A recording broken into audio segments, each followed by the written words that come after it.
नमस्कार, मैं हूं राहुल राजपूत। सरकारी जमीन का सौदा, कौन है सौदागर? गोंडा जिले में यह सवाल आज चर्चा का विषय बना हुआ है, क्योंकि ग्राम सभा की सैकड़ों बीघा जमीन को आरोपियों ने अपने नाम पर दर्ज करा लिया और बाद में उस जमीन को बेचकर पैसों का बंदरबाट कर लिया। ग्राम प्रधान ने इस मामले में जिलाधिकारी से शिकायत की तो डीएम ने कार्रवाई के आदेश भी दे दिए हैं। हमारी इस पड़ताल में देखिए क्या है सरकारी जमीन की अवैध बिक्री का पूरा मामला।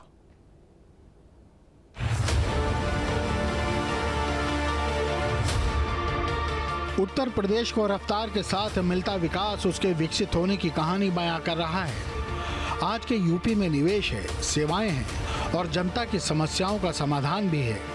2017 के बाद से हर दिन यूपी ने विकास की नई रफ्तार को पकड़ा है। योगी सरकार जनता के हितों में काम करती हुई चल रही है, मगर जहां एक और नेक नीयत के साथ सरकार जनहितैषी फैसले ले रही है, तो वहीं विभागीय अधिकारियों की साठगांठ से बिचौलिए फल फूल रहे हैं। गोंडा जिला भी इन बिचौलियों की सांठगांठ का शिकार बन चुका है, जहां पर विभागीय अधिकारियों के गठजोड़ के साथ बिचौलियों ने सैकड़ों बीघा जमीन को अपने नाम कराया और लोगों को बेचकर पैसों की बंदरबाट कर ली। जाहिर है, सरकारी संपत्ति के साथ खिलवाड़ सिस्टम में बैठे अधिकारियों की सहमति के बिना तो संभव ही नहीं है। न्यूज स्टेट इन्वेस्टिगेशन में बड़ा खुलासा, करोड़ों की सैकड़ों बीघा जमीन की बंदरबाट, किसकी मिलीभगत से बेच दी सरकारी जमीन, संबंधित विभागों पर सवालिया निशान। अयोध्या में मंदिर क्या बना? अयोध्या और गोंडा में बहने वाली सरयू नदी के तट से लगे हुए गांवों में भूमाफिया हावी हो गए। भूमाफियाओं ने सरकारी जमीनों को भी नहीं छोड़ा, सरकारी जमीनों को अपने नाम कराया और उसके बाद उसे ऊंचे दामों पर बेच दिया। आज हम आपको ऐसी ही जो कहानी है वह दिखाएंगे व्योंदा माझा की।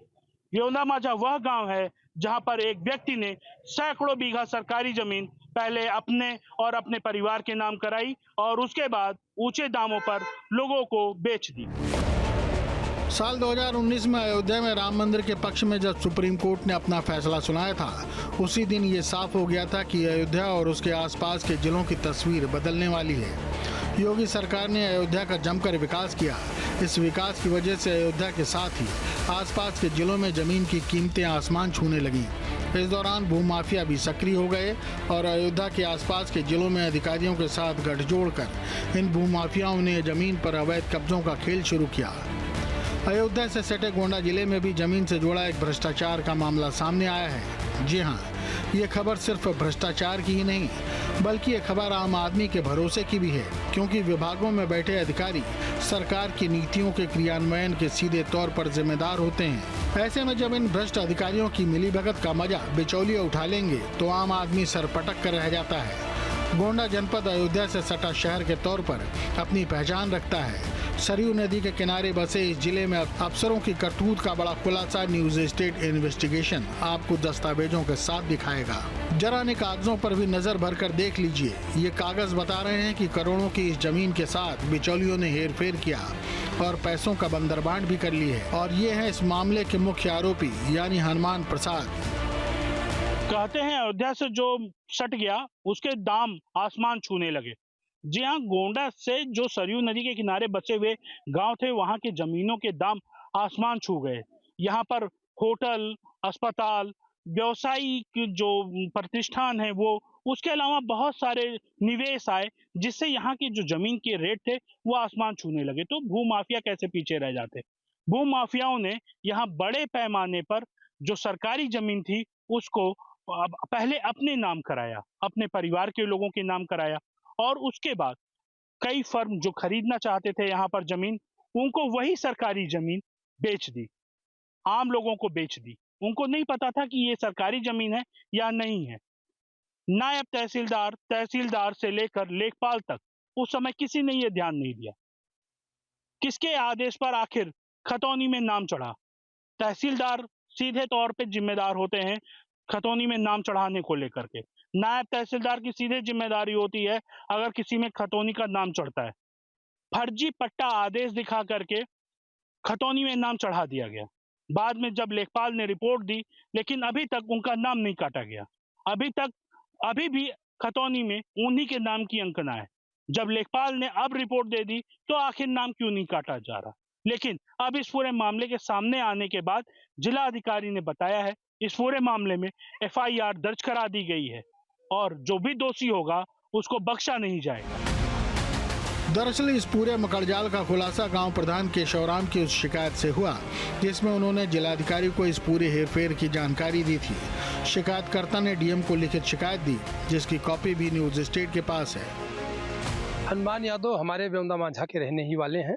उन्होंने जो है एक पहले फर्जी सीधे कंप्यूटर में खतौनी कुछ दर्ज करा ली, उसको बेच दिया। उसके बाद जो है रूल 109 चकबंदी विभाग से लेकर के आए, ना वहाँ कोई मुकदमा दर्ज हुआ, ना कोई परवाना आया, ना R6 में दर्ज हुआ, सीधे कंप्यूटर में चला गया, उसको बेच दिया। अपने माँ के नाम जो है मुआफिस खाने में उसी वर्ष में खतौनी में जब मुआयना किया गया तो कोई अमल दरामद नहीं थी। दोबारा जब उसके मुआयना किया गया तो उनके माता के नाम 8 एकड़ अमल दरामद मिली। उसको काट करके 3 एकड़ 20 डिसमिल करके यहाँ जो है आदेश करा करके कंप्यूटर में करा दिया गया। कंप्यूटर में कराने के बाद उसको 5 बीघा एक व्यक्ति को बेचा गया, फिर 16 बीघा की फैजाबाद के जो है नगरिया के एक यादव को बेच दिया गया। नवाबगंज क्षेत्र के ब्योंदा माझा गांव की चर्चा इस वक्त पूरे गोंडा में चल रही है। सालों से चल रही जमीन की हेरफेर में आरोपी हनुमान प्रसाद और उसके परिवार ने करोड़ों की संपत्ति तो जोड़ ली, मगर उन्होंने कभी ये नहीं सोचा होगा कि उनके करतूत का चिट्ठा न्यूज स्टेट के हाथ लग जाएगा। इस पूरे गड़बड़झाले की शुरुआत साल 2011 से हुई थी जब हनुमान प्रसाद के नाम पर एक सरकारी पट्टा लिखा गया था। यहीं से हनुमान प्रसाद की नीयत में बदलाव आया और तभी से आरोपी ने इस पूरे मकड़जाल को रचने की भूमिका बना ली थी। साल 2011 में शुरू हुआ था पूरा घोटाला। हनुमान प्रसाद के नाम 607 ईयर का पट्टा हुआ। रजिस्ट्रार ऑफिस में आरोपी ने 60 गांठ की 4 गांठे की जगह 2.5 एकड़ जमीन अपने नाम दर्ज करा ली। नियम 109 के तहत 3 एकड़ जमीन भी अपने नाम करा ली। अपने भाई के नाम भी वो जो बंजर की जमीन, आबादी की जमीन फर्जी पट्टा दिखा करके कंप्यूटर में फीड करा करके उसको भी बेचा गया और अपने नाम बेचा गया। अपने पिताजी के नाम फर्जी रूल 109 ला करके उसको जो है कंप्यूटर में फीड करा करके उसको भी बेच दिया गया। लगभग सैकड़ों बीघा से ऊपर इन्होंने फर्जी वाला करके जमीन बेच करके और जो है सरकारी जमीन को बेच करके सरकार की जो है छत की। इसमें आपको क्या लगता है कौन कौन मिला हुआ है? इसमें वापिस खाने के लोग भी मिले होंगे, जो कंप्यूटर से संबंधित है वो लोग भी मिले होंगे। कुछ जमीनें जो है वो नायब तहसीलदार या तहसीलदार के आदेश से चढ़ी है, कुछ सीधे चढ़ गई है। तो जो नायब तहसीलदार के या तहसीलदार के आदेश चढ़ी है तो उसमें वो भी संलिप्त है। हम चाहते हैं कि इस पर पूरी तरह से निष्पक्ष जांच हो और दोषियों के खिलाफ कठोर कार्यवाही हो और जो सरकारी भूमि है वो सरकारी भूमि खाते में दर्ज हो। कमाल की बात तो ये थी कि इस पूरे हेरफेर को बिना किसी सरकारी आदेश के पूरा कर लिया गया, यानी विभागीय अधिकारियों ने अंदर खाने से ही इस पूरे खेल की भूमिका को रच डाला था। इस खेल में हनुमान यादव का साथ दिया नायब तहसीलदार और लेखपाल ने और कागजों में हेरफेर कर जमीन अपने और अपने परिवार के लोगों के नाम पर करा ली। यही नहीं, आरोपी ने बाद में इस जमीन को अन्य लोगों को बेच दिया। पैसों की हरियाली ने आरोपी की आंखों पर भ्रष्टाचार और लालच की एक ऐसी पट्टी बांध दी जिसके बाद उसे पैसों के अलावा कुछ नहीं दिख सका। पहली जमीन के सौदे के बाद आरोपी हनुमान प्रसाद ने अपने पिता अयोध्या प्रसाद के नाम पर 40 बीघा की जमीन दर्ज करवा ली। भाई और उसकी पत्नी के नाम पर 2 एकड़ जमीन दर्ज कराई है। आरोपी ने अपनी पत्नी के नाम पर 4 एकड़ जमीन करा दी। इन जमीनों को आरोपी ने अलग अलग लोगों को बेचा। फर्जी तरीके से पट्टे की जमीन भी अपने नाम करा ली। अयोध्या में भगवान राम का मंदिर बना, जिसके बाद यहाँ पर जमीनों के भाव आसमान छूने लगे। गोंडा अयोध्या के बिल्कुल जस्ट बगल में है, पड़ोसी जिला है। सरयू नदी गोंडा और अयोध्या का बॉर्डर है। अयोध्या विकास प्राधिकरण में गोंडा के कई गांवों को शामिल करने की कवायद चल रही है। यहाँ पर रिंग रोड और सरयू नदी के किनारे के गांव जिनको अयोध्या विकास प्राधिकरण में शामिल किया जाना है, उनके विकास की भी रूपरेखा तय हो रही है। वहां से रिंग रोड निकल रहा है, परिक्रमा मार्ग बन रहा है। कई हेरिटेज जो होटल हैं उन्होंने यहाँ पर जमीन खरीदा है। तरह तरह के जो निवेश हैं वो यहाँ पर हो रहे हैं। तो ऐसे में भू माफिया भी कैसे चूकते? भू माफिया यहाँ पर बड़े पैमाने पर हावी हो गए। इस समय हम जहां पर हैं ये ब्योंदा माझा का क्षेत्र है और ब्योंदा माझा की ये सरकारी जमीन है जिसको कई प्राइवेट कंपनियों के साथ साथ कई लोगों ने खरीदा और बेचा है। इस सरकारी जमीन को पहले एक व्यक्ति ने अपने और अपने परिवार के नाम कराया और उसके बाद ऊंचे दामों पर लोगों को बेच दिया। इस पूरे मामले में अब FIR दर्ज हुई है। जिलाधिकारी कार्रवाई करने की बात कह रहे हैं। गांव के ही छोटे लाल की जमीन फर्जी तरीके से हनुमान प्रसाद ने अपने बेटे के नाम करा ली थी, जिसके संबंध में न्यायालय में वाद भी चल रहा है। वहीं एक जमीन को 2 लोगों को बेचने के मामले में भी कोर्ट में मुकदमा चल रहा है। करोड़ों की जमीन के इस खेल में आरोपी हनुमान प्रसाद जैसे शातिर नटवरलाल की इच्छा के अनुरूप नाम कैसे दर्ज होते रहे। सरकारी जमीनों को किसी के नाम पर दर्ज करने से पहले न तो कोई सरकारी आदेश, प्रस्ताव अथवा बैठक भी नहीं हुई। कौन से अधिकारी की शय पर इतना बड़ा घोटाला किया गया, ये बड़ा सवाल है। फिलहाल इस मामले में ग्राम प्रधान केशवराम ने जिलाधिकारी गोंडा से शिकायत की है, जिसकी जांच SDM तरफगंज को सौंपी गई है। देखिए, निरंतर इस प्रकार की जो शिकायतें प्राप्त होती हैं, जहां पर सरकारी भूमियों में किसी प्रकार की फ्रॉड एंट्रीज या फ्रॉडुलेंट एंट्रीज करके छिपाव करके उसमें अपना उसमें खरीद फरोख्त करने की प्रत्याशा रखते हैं लोग, तो ऐसे कुछ मसले हम लोगों ने भी कॉग्निजेंस में लिए हैं और उस पर हम लोग कठोरतम कार्रवाई इंश्योर कर रहे हैं। ये जो प्रकरण है, खासतौर पे जो बेशकीमती ज़मीन है, ग्राम सभा की प्रॉपर्टी है, जो सार्वजनिक नेचर की भूमि है, उनको सुरक्षित करने के निर्देश भी हैं और इस प्रकार के मामलों में कठोर से कठोर कार्रवाइयां हम लोग इंश्योर करने जा रहे हैं। DM मैडम ने न्यूज स्टेट की टीम को ये बताया कि किस तरह से ये मामला प्रकाश में आया था।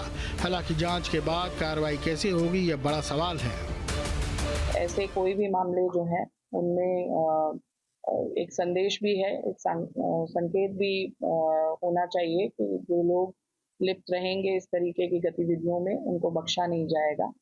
तो ये प्रकरण खास तौर पे हमारे जो ऐसे ग्राम हैं जो अयोध्या से सटे हुए हैं और जो भी अन्य विलेजेस में भी जो सार्वजनिक संपत्तियां हैं, उनके संरक्षण के हित में है और इस पे हम लोग बिल्कुल एडिक्वेट मेजर्स ले रहे हैं और स्ट्रिक्टेस्ट एक्शन ले रहे हैं। जाहिर है इतने बड़े खेल को बिचौलियों ने अधिकारियों के साथ ही मिलकर रचा होगा, क्योंकि तहसील और राजस्व अभिलेखागार सीधे तौर पर इन मामलों के लिए जिम्मेदार है। अब देखना ये जरूरी होगा कि DM के आदेश के बाद मामले में क्या एक्शन होता है, क्योंकि करोड़ों रुपए की बंदरबाट तो हो चुकी है। अब अगर कुछ रह जाता है तो वो सिर्फ मामले में आरोपियों के खिलाफ कार्रवाई का एंगल। गांव प्रधान ने 2023 में इस मामले में जिलाधिकारी को शिकायत दी थी, जिस पर 2 साल बाद एक्शन लिया गया। जाहिर है प्रशासनिक विभागों की लीट लतीफी का हर जाना किसी न किसी तरह से आम जनता के सर पर ही फूटता है। व्योंदा माझा में सैकड़ों एक बीघे जमीन पर इस तरह हुए कब्जे को लेकर के मामला जब सामने आया, उसके बाद से जिला प्रशासन अब हरकत में आया है और जिला अधिकारी ने स्पष्ट संदेश दिया है कि अयोध्या के किनारे के जो गांव हैं गोंडा के, उनमें फिर से लेखपाल द्वारा जांच कराई जाएगी और कहीं भी अगर सरकारी कब्जे पाए जाते हैं तो उस पर सख्त कार्रवाई की जाएगी और ऐसे लोगों को बख्शा नहीं जाएगा। व्योंदा माझा के हनुमान का यह पहला मामला नहीं है, ऐसे और भी मामले हैं। अयोध्या से सटे होने के कारण गांव में भूमाफिया हावी हैं। अब देखने वाली बात यह होगी कि यह पूरा प्रकरण सामने आने के बाद आखिर किस तरह से प्रदेश सरकार इस पूरे प्रकरण पर कार्रवाई करती है और भूमाफियाओं पर लगाम लगाती है। गोंडा से अंबिकेश्वर प्रताप पांडे, न्यूज स्टेट, उत्तर प्रदेश। जहां भक्ति है हर शब्द में, कथाओं में छिपे हैं दिव्य रहस्य और ज्योतिष देता है जीवन को दिशा। धर्म से जुड़ी हर बातों को जानने के लिए हमारे चैनल स्तुति को सब्सक्राइब करें। चैनल पर जाने के लिए इस लिंक पर क्लिक करें।